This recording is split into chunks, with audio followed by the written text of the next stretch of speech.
community and left everyone isolated and alienated from one another. And now all the exchanges that were normally carried out in a context of a community or family are carried out between individuals and corporations. This is crazy anyway. I mean, 2012 or no 2012, this is nuts. And we have to change that.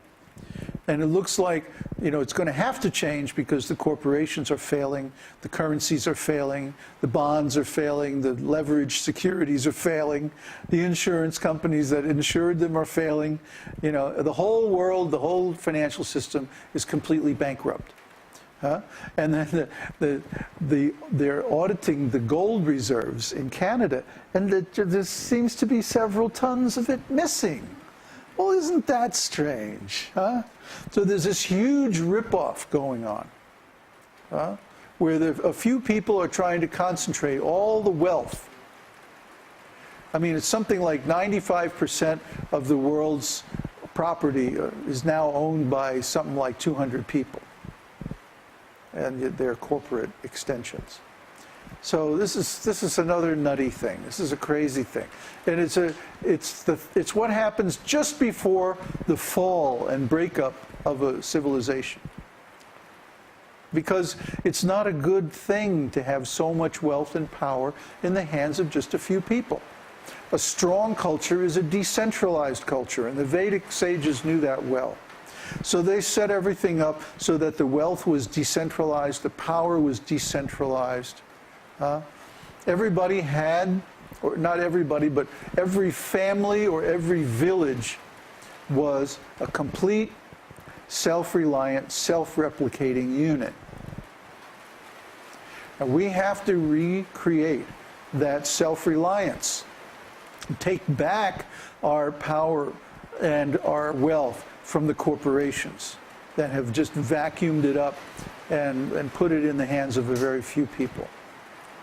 We're going to have to do that anyway, 2012 or no 2012, if we want to have decent life. Srila Prabhupada told us like 40 years ago to create self-reliant, self-sufficient farm communities. Well, why haven't we done it? There are people who have had the resources, who had the money, the manpower. There are devotees who were in the position to be able to do that, and they didn't do it.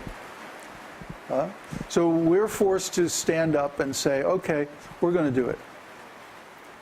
You couldn't do it, or didn't do it, or wouldn't do it, or whatever it was, so we're going to do it. You know? At least we're going to create one somewhere. You know? So now our plan is to go to India. Yeah. And the reason we're going to India is because we're broke. No, we sat there that's why we went to Chile also, because we were broke. We were in Mexico, and we were looking at land and farms and the price of everything. We would have had to come up with $500,000 to get a reasonably big piece of property that would have supported even a community of 10 devotees. And by the time we developed it and got all the equipment and everything like that, we would have easily been in the $1 million price range. And that's just too much. It was too much.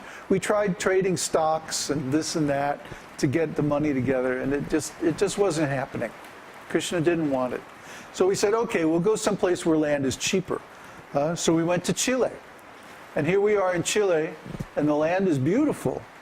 Of course, it rains 6 months out of the year, but other than that, it's very beautiful.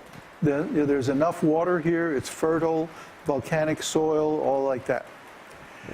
But the problem here is, even with that, we would still have to spend like $200,000, $300,000 for a piece of land big enough and with adequate resources and infrastructure to be anywhere near self-sufficient or self-reliant. And that's just too much money. We don't have that kind of money. We're just monks, you know. So finally we said, okay, what do we really want? Well, we really want to be among Krishna's devotees, because we're devotees ourselves. So we said, well, where are there more Krishna devotees than anywhere else in the world? And I don't mean just neophytes, I mean devotees who are actually following.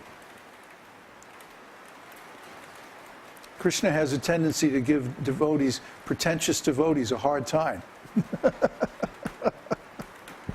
And I've been in Vrindavan, I've been in Mayapur, I've seen these places where there are large numbers of so-called devotees, but they're not really following. And I know from experience that Krishna sets up situations where those devotees will be corrected, and quite frankly, we don't need that correction. So we want to be around devotees who are actually following and who Krishna is going to actually protect. So we said, well, where are those kind of people? And the area of the world where there's more actually following devotees than anywhere else is South India. Tamil Nadu and Kerala. And I've been a little bit in that part of the world, enough to know that this is really true. You know, yeah, there's still some rascals down there, but not as much as in North India. I mean, you know, you read the headlines coming out of Puri and Vrindavan and places like that, and, you know, I don't want to go there. Maybe just to visit on pilgrimage, that's nice. But to actually live and be settled and try to build something up, oh man. So we got an opportunity. There's other things going on too that I'm not ready to talk about, business opportunities and stuff like that. So we got a good opportunity to go to South India and settle in a nice area. And we're going to take that opportunity because we don't have much money, but we have enough money that we could go there and buy a piece of land that's big enough for, you know, 5 or 10 monks. And actually have a chance at making it. So, you know, that's our best shot. And we'll be in the middle of sincere devotees. And, you know, historically, South India is a place where nothing ever happens. That's good. When the whole rest of the world is going and, you know, being turned inside out and upside down, you want to be in a place that's really, really boring, where nothing ever happens. So that's what we're going to do. We're going to go to, you know, the quietest, most out of the way place where we can think of, where we can find nice devotees. Nice devotees, people who want us there. You know, the problem with being, we also got an offer of a big piece of land in the Dominican Republic. But it's from somebody who is not a pure devotee by any means. And the land would still remain under the family's control. And you know, we would still be outsiders, culturally speaking. We would be coming into, you know, a Spanish-speaking country. And, you know, of course, the other half of the island is Haiti, which is a big mess. And there's a lot of influence of African culture there, and voodoo and things like this. A lot of black magic going on. You know, we're in the same fix here. You know, I mean, yeah, we could buy a small little piece of land with a house on it somewhere, probably. But then we would always be outsiders. And if times got tough, then guess who would be the first people asked to leave? You know, it's going to be the foreigners, the outsiders. Plus, we're culturally outsiders because we're devotees. Nobody else, I mean, there's a few kind of half-hearted devotees around here, but, you know, nobody really practicing, nobody really fixed up. No one is eager to do project or anything like that. So, you know, our best shot is to go to India, go to a region where Vaishnavism is the prevailing lifestyle and culture. And, you know, just have a small place and a little farm and like that. And then if you know, if some of the things that we're planning work out, then we could get a bigger place and develop a bigger community and stuff like that. But, you know, we'll cross that bridge when we come to it. Right now we're just planning to go there, get a little piece of land and do some subsistence farming. And of course we're going to continue our preaching online. So we'll have a cow and a grass hut and an internet cable.